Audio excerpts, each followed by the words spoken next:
हरिओम. अनुभव कथन अर्पणवीरा महाजन बदलापूर. हा अनुभव असा आहे ना की म्हणजे आपला आता प्रत्येक बापू भक्ताला माहिती आहे की काही झालं मतलब मोठातलं मोठं संकट येऊ द्या हो, पण बापू आपल्यासोबत असणारच. पण कधी कधी काय होतं ना, मनाची स्थिती जर सरळ नसेल आणि आपल्याला कळते की आपल्या पाठीपुढे कोणतरी आहे, आपल्याला फॉलो करताय, आणि त्या टायमाला आपल्याला कसं वागलं पाहिजे आणि ती जाणीव होणं आणि त्यावेळेला केलेलं आपलं काम, आपलं आपलं डिसिजन, आपण नेहमी असंच होतं ना की काही अचानक आलं की आपण गोंधळून जातो, सुचत नाही काय. पण त्या टायमाला पण सुचणं आणि ते बापूंची साथ, ते पाठबळ येतं. असाच हा पुढचा अनुभव आहे अर्पणवीरा महाजन. ऐकूयात आता त्या काय त्यांचा अनुभव सांगतात. त्या म्हणतात, मोठ्या आई महिषासूर मर्दिनी व सद्गुरू श्री अनिरुद्ध बापूंच्या कृपेने ज्या विविध उपासना, पूजन, श्रद्धावन करतात, त्यांच्या स्वरक्षणासाठी कसा उपयोग होतो ते सांगणार आहे हा अनुभव. माझा रक्षणकर्ता सद्गुरू अनिरुद्ध. हरिओम. सद्गुरू अनिरुद्ध बापू त्यांच्या प्रत्येक भक्ताच्या हाकेला नेहमीच धाव घेत असतात. भक्तांचा फक्त आपल्या सद्गुरूंवर पूर्ण विश्वास हवा. पूर्ण विश्वास व समर्पण असल्याने श्रद्धावानांना आनंदी व समाधानी असणारच. भय दुःख अनिरुद्धाचे, सज्जनाचे पळाले, बोला बोला वाचे, श्री अनिरुद्ध आले. अनिरुद्ध श्लोकीमध्ये ह्याच वाक्याची प्रचिती देणारा अनुभव मला कोविडच्या लॉकडाऊनच्या काळात आला आणि मी तो सर्वांना सांगणार आहे. 14 एप्रिल 2021 ह्या दिवशी माझ्या डोळ्याची शस्त्रक्रिया करायचे असलेच ठरले. शस्त्रक्रियेसाठी मला बँकेतून पैसे काढायचे होते. रक्कम मोठी असल्याने ATM मधून एवढे पैसे काढणे शक्य नव्हते, म्हणून मी व माझे पती अंबरनाथ येथील बँक ऑफ महाराष्ट्रमध्ये गेलो व तिथून एक 50,000 कॅश काढली. तिथेच मोजणी ती मी रक्कम माझ्या पर्समध्ये ठेवली. बँक ऑफ महाराष्ट्रमधून मला डोंबिवली नागरिक सहकारी बँकेत 15H नावाचा फॉर्म देण्यासाठी जायचं होतं. दुपारचे 1:40 झाले होते व ती बँक दुपारी 2 वाजता बंद होणार होती.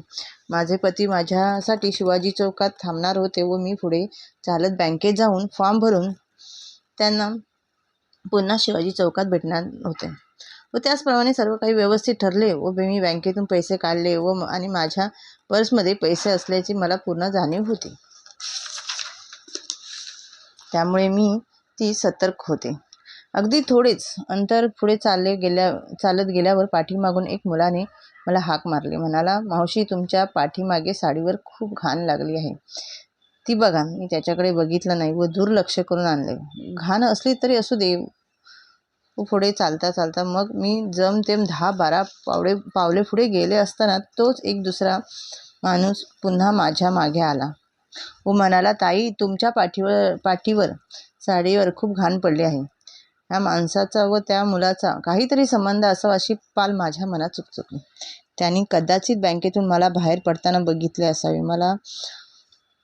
मी असा अंदाज बांधला, काही करून त्यांना माझी पर्स हिसकायची असणार व त्यामुळे हे दोघेही माझा पाठलाग करत असावेत. एकंदरीत त्यांच्या हावभावावर मी ताडले. माझ्या नकळत मी बँकेत बाहेर पडल्यात कोणीतरी हेतुसर मी घाण माझ्या पाठीत टाकली असेल. परंतु तेव्हा मी अजिबात घाबरले नाही. उलट मी त्या माणसाला सांगितलं, असू दे, कोणीतरी मुद्दाम टाकली असेल, मी बघेन काय ते. तरी तो माणूस माझ्याबरोबर चालू लागला व म्हणाला, चला आपण ती घाण धुवून टाकूया, मी तुम्हाला पाणी देतो. आश्चर्याचं म्हणजे तिथेच रस्त्यावर कडेला पाण्याची बाटली तयार होती. मी त्यांना उचलली व मग मला जबरदस्तीने देऊ लागला. मी त्याच्याकडे न बघता त्याला म्हटलं, मला खूप घाई आहे, मी घरी गेल्यावर बघेन काय ते, तू माझ्या पाठी येऊ नकोस. तरी तो काही माझा पिछा सोडेना. मला ज्या दुसऱ्या बँकेत फॉर्म भरायला जायचं होतं तिथे तो थांबला. त्याच्याकडे दुर्लक्ष करत मी बँकेच्या पायऱ्या चढायला सुरुवात केली व तो तिथून निघून गेला. माझ्या ध्यानात आले, मी जर त्याच्याकडून ती पाण्याची बाटली घेतली असती तर तो मागे करून पाठीवरची घाण काढली असती व नक्कीच अनर्थ झाला असता. माझ्या हातातील पर्स हिसकावून तो फरारी झाला असता. इथे माझ्या ह्या छोटखानी अनुभवातून मला एवढंच सांगायचं आहे की आम्ही बापूंच्या लेकी आहोत ह्याचा अभिमान वाटतो. मोठी आई महिषासुरमर्दिनी आमची आजी आहे आणि मोठी आई व आमचे डॅड सर्व स्त्रियांकडून संक्रांतीला श्री मंगलचंडिका प्रपती करून घेतात.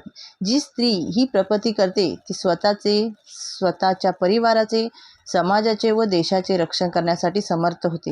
ह्या मकर संक्रांतीच्या दिवशी आदिमाता महिषासुरमर्दिनीने महिषासुराचा वध करण्यासाठी पहिले पाऊल टाकले होते पृथ्वीवर.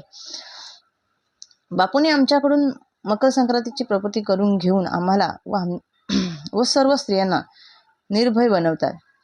त्याचीच मला अनुभूती आली. मी बँकेतून कामे केले व शिवाजी चौकात माझी वाट बघत असणाऱ्या माझ्या यजमानांना रिक्षा घेऊन बँकेकडे या असे बँकेतून फोन करून सांगितले व रिक्षाने आम्ही सुखरूप घरी पोचलो. ही सतर्कता व निर्भरता फक्त आणि फक्त बापू कृपेनेच मला प्राप्त झाली. आपल्या देशात प्रत्येक स्त्री ही अशीच निर्भय होऊन स्वरक्षणासाठी सज्ज हो हीच मोठ्या आई चरणी प्रार्थना. हरि ओम श्रीराम अंबरने हरि ओम.